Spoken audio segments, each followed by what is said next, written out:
Centro Gobernanza TV presenta el programa Conoce a tu candidato.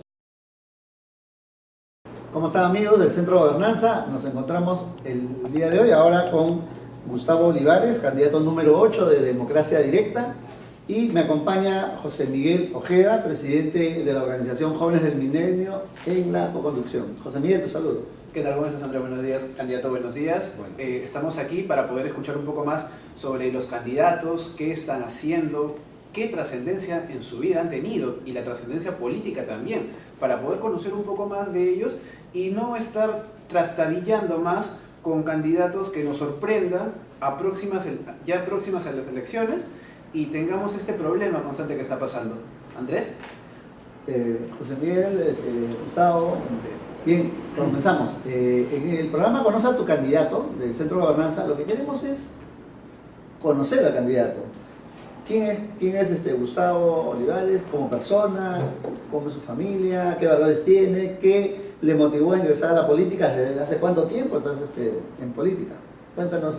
José. Gracias, yo soy Gustavo Olivares, el número 8 de Democracia Directa, La Casita. Yo estoy motivado es la primera vez que entro en política, pero he estado muy cercano a la política en el medio académico que maneja las ciencias políticas, las actividades de educación política, con el Instituto ILAGO que dirijo. Anteriormente cuento con una vasta experiencia internacional en materia económica, en cooperación internacional para el desarrollo. He trabajado en la Organización Mundial de Comercio, tanto como diplomático comercial, así como funcionario internacional durante muchos años, al igual que para las Naciones Unidas y para una agencia de la Unión Europea. Todo ello en capacitación para el desarrollo del comercio, esto es cooperación internacional para el desarrollo en Asia, África, toda América Latina, Europa del Este, durante muchos años. Anteriormente he estudiado en el Perú Derecho, en la Católica, y también Derecho en Inglaterra, en Westminster, y Derecho en Suiza, en la Universidad de Ginebra. He realizado estudios de Economía y Ciencia Política en el Instituto de Altos Estudios Internacionales de Ginebra y cuento con un PhD en Derecho Internacional y Magíster también en Derecho Internacional y Relaciones Internacionales, que le da al legislador para que el legislador, es decir, del sistema representativo, ejecute el mandato que le da el pueblo, ¿no? Luego hay una tercera cámara, que es la cámara descentralizadora, ¿no? ¿Por qué? Porque en nuestro país se habla mucho de descentralización y no hemos logrado hasta ahora nada, ¿verdad? Porque simplemente de lo que se trata es que todo el sistema normativo sea compatible con un sistema de descentralización. Por ello que esta cámara sería una cámara especializada en verificar si se cumplen los requisitos de la descentralización que tanto exigimos en todo nivel.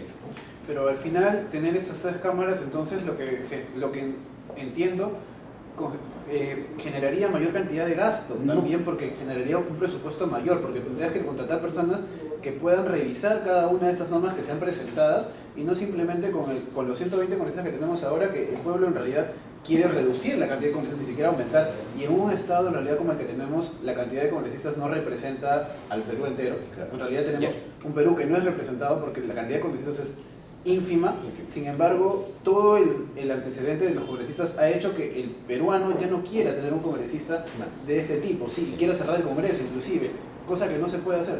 Pero con lo que usted propone tendríamos que tener mayor cantidad de personas. ¿Cómo haríamos esto? No, los congresistas, como repito, hay dos sistemas que convivirían. El sistema actual, que es el sistema representativo, no modificamos prácticamente nada. Simplemente que sean los 130 congresistas la cámara que es la cámara legislativa, ¿no? Y una cámara descentralizadora que serían los mismos del gobierno regional que proceden a la verificación del requisito sine qua non de la descentralización. Ahí no estás aumentando presupuesto para nada, ni tampoco estás modificando prácticamente nada, simplemente es una cuestión de rediseño para que sea funcional y operativo. Hasta aquí estamos bien. No pienses que cuando yo propongo un sistema de democracia directa en la que el ciudadano puede presentar sus proyectos de ley van a aumentar los legisladores. No, Simplemente el ciudadano va a ser legislador ocasional sobre sus propios intereses, no tiene que ser elegido porque no tiene, o sea, el sistema es de democracia directa. Yo vengo con un proyecto de ley, lo acabo de mencionar, el proyecto de ley del polígrafo que ya lo tenemos hecho, lo hemos presentado en tanto que sociedad civil como ciudadano está ante la OMPE. Simplemente vengo con mi proyecto, así como yo, pueden venir muchos en otros sectores, agricultura, minería, lo que sea, vienen y dicen, acá tengo un proyecto de ley, quiero que se discuta con todo el sector de la minería, para que haya una política de Estado y se haya un marco de política pública. Esta política pública es la que define que el legislador ejecute un trabajo que le ha sido enmarcado. Claro, le voy entendiendo. No hay aumento de congresistas. Le voy entendiendo esto. Ya. Ahora lo que quisiéramos pedirle, Andrés, por favor. Sí, creo que ha sido una propuesta diferente de la que hemos escuchado durante la campaña. Gustavo Olivares, candidato número 8 de Democracia Directa, está con nosotros. Y José Miguel Ojeda nos ha acompañado en la coconducción. Gustavo, Sí. 30 segundos 30 finales segundos. para tu Ya. mensaje. Muchas ¿Por qué gracias. votar Por la Gustavo casita, Gustavo? por Gustavo Olivares, es porque nosotros vamos a trabajar para el ciudadano, para que el ciudadano no sea un habitante. El ciudadano tiene derechos consagrados en la Constitución, son derechos fundamentales a la participación política. Esos derechos no están siendo puestos en marcha, en ejercicio, y el ciudadano tiene que ejercer cada 3, 4, 5 meses, como por ejemplo en Suiza, que se ejerce y el ciudadano está empoderado. Entonces no vamos a ver un país como antes. De esta manera se puede luchar contra la corrupción. Es por ello que te digo, amigo, vota por el 8 de la casita. Yo soy tu voto, yo soy tu voz. Bien, amigos del Centro de Gobernanza, estaremos próximamente en una nueva secuencia. Hemos estado con José Miguel Ojeda, Muchas presidente gracias. de Jóvenes del Milenio, en esta coconducción. Buenas. Gracias. Wow, 14 El puntos. efecto que le da al legislador para que el legislador, es decir, del sistema representativo, ejecute el mandato que le da el pueblo, ¿no? Luego hay una tercera cámara, que es la cámara descentralizadora, ¿no? ¿Por qué? Porque en nuestro país se habla mucho de descentralización y no hemos logrado hasta ahora nada, ¿verdad? Porque simplemente de lo que se trata es que todo el sistema normativo sea compatible con un sistema de descentralización.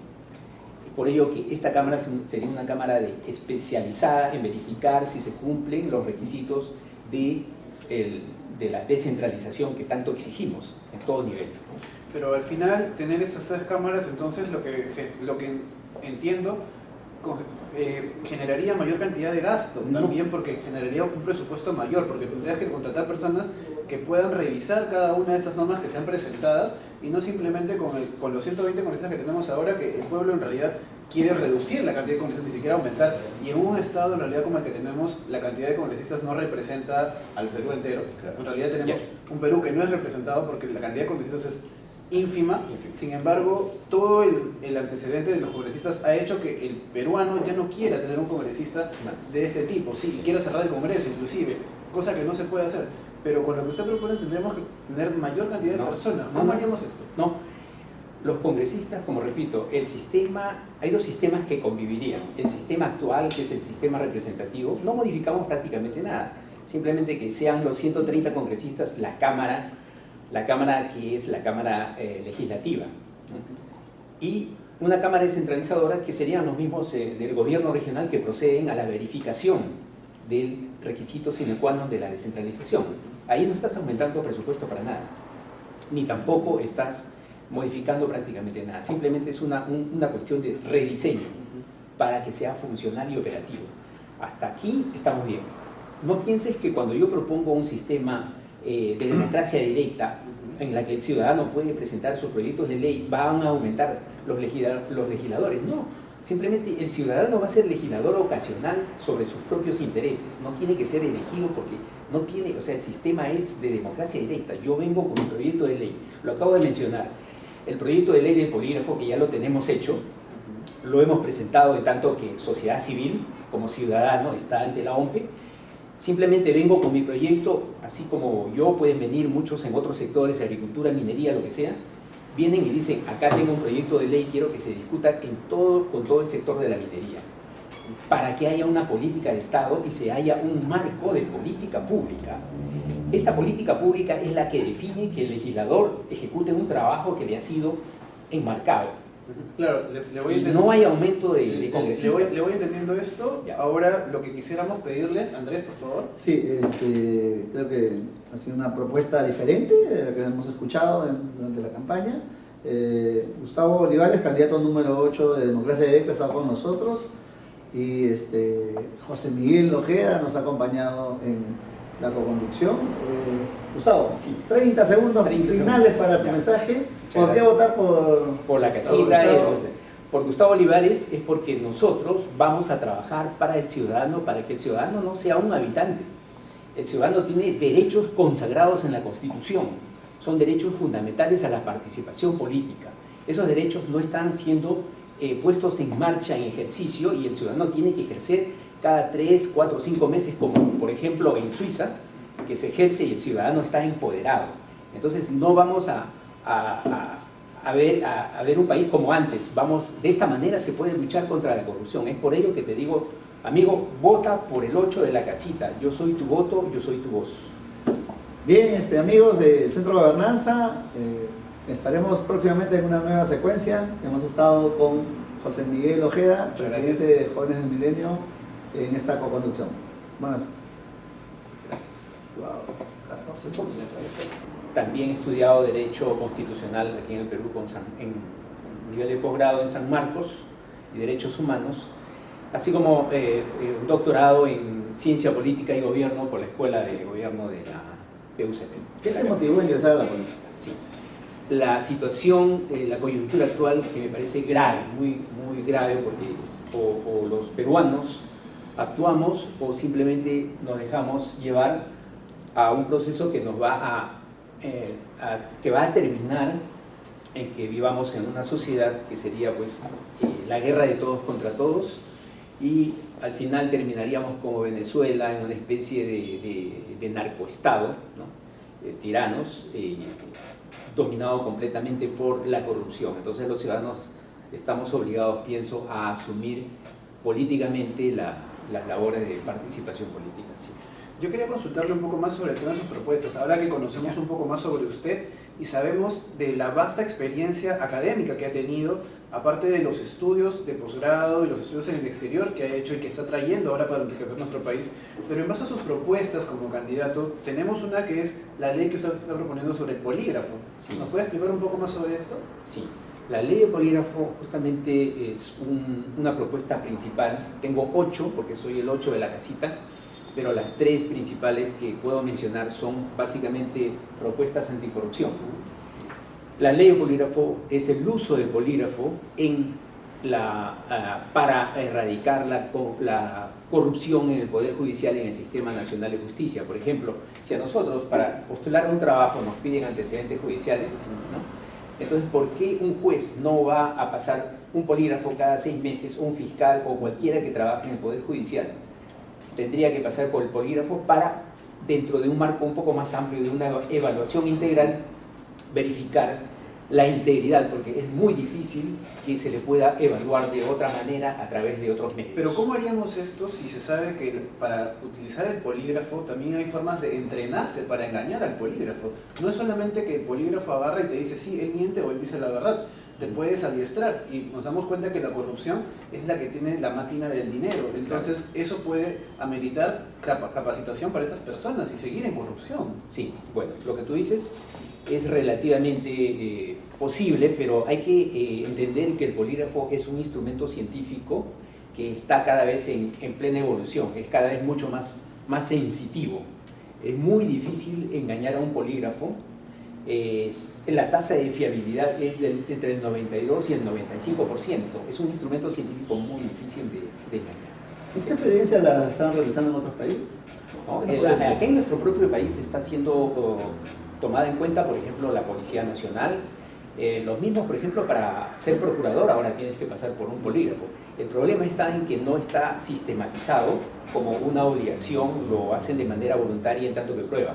Pero además, el mismo examen de polígrafo, la evaluación misma tiene que tener estándares de exigencia y que los evaluadores al mismo tiempo sean evaluadores que hayan sido certificados, evaluados por sus respectivas corporaciones gremiales. Entonces tiene que haber un estándar, así, por ejemplo, así como a los notarios se exige un nivel muy alto de integridad, de la misma manera, un evaluador, un poligrafista tiene que tener ese nivel de exigencia. Me parece buena la propuesta. Inclusive la Sociedad de Poligrafistas del Perú se ha pronunciado sobre eso, porque hay algunos candidatos que lo han propuesto. Sí. En realidad me parece que está para ahondar un poco más, pero antes de ahondar en esto quisiera también conocer otras propuestas. Nosotros vemos que en el anterior Congreso se hizo un referéndum en el cual se puso el tema de la bicameralidad, pero usted está proponiendo la tricameralidad. ¿Nos puede explicar un poco más sobre eso también? Pero justo sobre el tema de los poligrafistas, de la Asociación Nacional de Poligrafistas. La ley que he propuesto ya ha sido incluso registrada ante la OMPE, porque lo hemos trabajado con la Asociación Nacional de Poligrafistas del Perú y la Asociación Internacional Latinoamericana de Poligrafistas, que son los que manejan este mundo de certificadores del polígrafo. Entonces, solo para aclarar eso, es una ley técnica totalmente trabajada que tiene centenares de horas de trabajo. Está hecha y en la primera semana en el Congreso nosotros lo vamos a poner como iniciativa de bancada. Y sobre la pregunta sobre la tricameralidad. Perdona, ya. La tricameralidad, ¿cómo funciona? Para comenzar, el tema de la bicameralidad no garantiza que podamos tener una institución mejorada ni nada, porque en la historia republicana hemos tenido, sobre todo, sistema bicameral. Y no ha cambiado los resultados. A nivel de resultados nadie puede decir que es mejor que el sistema unicameral. ¿Qué es lo que pasa? Lo que ocurre es que el ciudadano no está en acción. El ciudadano lo toman cada 5 años y el ciudadano simplemente es un habitante. Al cabo de 3 o 5 años el ciudadano viene y vota y ahí lo consideran. Pero, ¿por qué? Porque el sistema representativo es el que está siendo, ha primado durante estos dos siglos. Lo que intentamos con este sistema tricameral es que el ciudadano asuma su rol de ciudadano y tenga el derecho de presentar iniciativas de ley, porque hay centenares de ciudadanos calificados que pueden muy tranquilamente, o la sociedad civil que puede presentar en sus respectivos temas, proyectos de ley que son totalmente válidos para que sean tomados en consideración por la Cámara Legislativa. Entonces, hay un gran problema con respecto a esto porque si no funciona de esta manera, integrando al ciudadano en el proceso legislativo, vamos a seguir igual que antes. ¿Cómo sería la tercera cámara? Que es la que no me queda... Ya. La primera cámara es la Cámara del Pueblo, pero esa cámara no es un sistema representativo. Es decir, llega el ciudadano con su proyecto de ley porque todos los ciudadanos tenemos intereses y llegan y dicen, bueno, este es mi proyecto de ley, a considerarse en un marco solamente no propiamente legislativo, sino de inicio del proceso legislativo. ¿Por qué? Porque de esta manera la agenda puede ser definida por el propio ciudadano para que una Cámara Legisladora después se ocupe de ejecutar ese mandato que le da el ciudadano al legislador y le dice, usted me hace esta ley conforme yo quiero que lo haga y no me ponga exenciones tributarias para cierto tipo de actividades, ¿no? O puede decirle también exonero que le da al legislador para que el legislador, es decir, del sistema representativo, ejecute el mandato que le da el pueblo, ¿no? Luego hay una tercera cámara, que es la cámara descentralizadora, ¿no? ¿Por qué? Porque en nuestro país se habla mucho de descentralización y no hemos logrado hasta ahora nada, ¿verdad? Porque simplemente de lo que se trata es que todo el sistema normativo sea compatible con un sistema de descentralización. Por ello que esta cámara sería una cámara especializada en verificar si se cumplen los requisitos de la descentralización que tanto exigimos en todo nivel. Pero al final, tener estas 3 cámaras, entonces lo que entiendo, generaría mayor cantidad de gasto también, porque generaría un presupuesto mayor, porque tendrías que contratar personas que puedan revisar cada una de estas normas que sean presentadas y no simplemente con los 120 congresistas que tenemos ahora, que el pueblo en realidad quiere reducir la cantidad de congresistas, ni siquiera aumentar, y en un estado en realidad como el que tenemos, la cantidad de congresistas no representa al Perú entero. En realidad tenemos un Perú que no es representado porque la cantidad de congresistas es ínfima. Sin embargo, todo el antecedente de los congresistas ha hecho que el peruano ya no quiera tener un congresista de este tipo, sí, quiera cerrar el Congreso inclusive, cosa que no se puede hacer. Pero con lo que usted propone tendremos que tener mayor cantidad de personas. ¿Cómo haríamos esto? No, los congresistas, como repito, el sistema, hay dos sistemas que convivirían. El sistema actual, que es el sistema representativo, no modificamos prácticamente nada. Simplemente que sean los 130 congresistas la Cámara que es la Cámara legislativa, ¿no?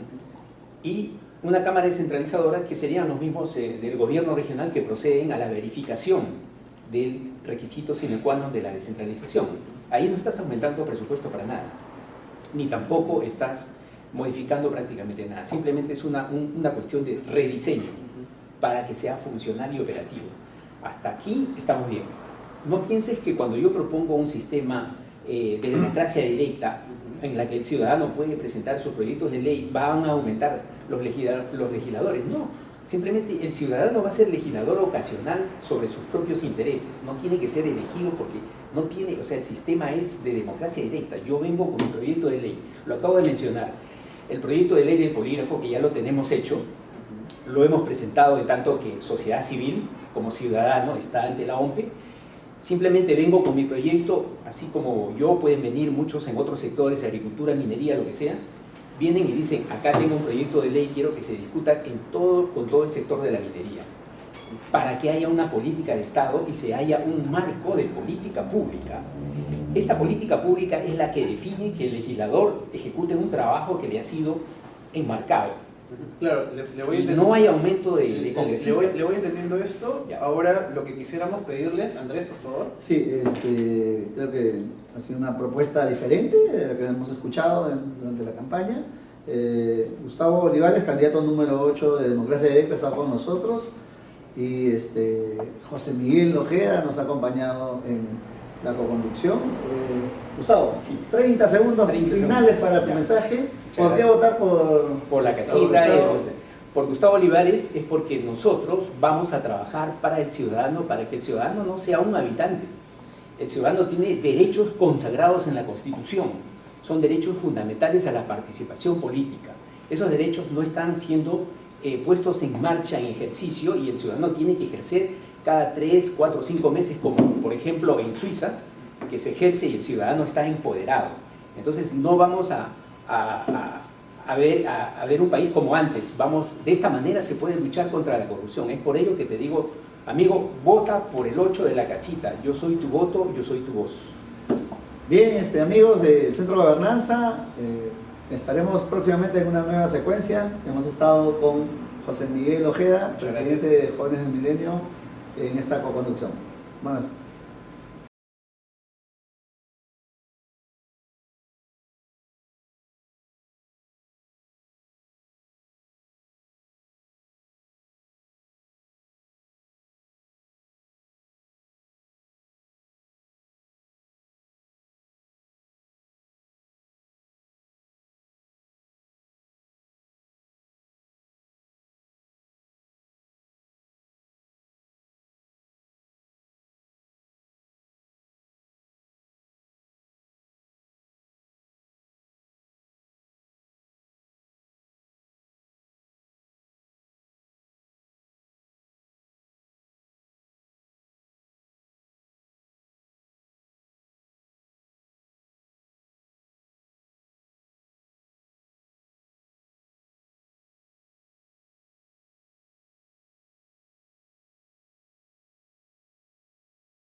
2, 3.